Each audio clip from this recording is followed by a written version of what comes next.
बाळू मामा वैदव वैदव वैद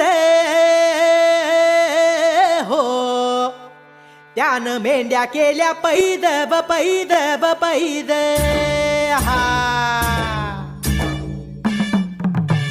रुद्राचा अवतार थोर ह्यो राहतो आदमापुरा, उधळूनी भंडारा हा ज्ञान गंगेची अमृतधारा. रेशमी खेटा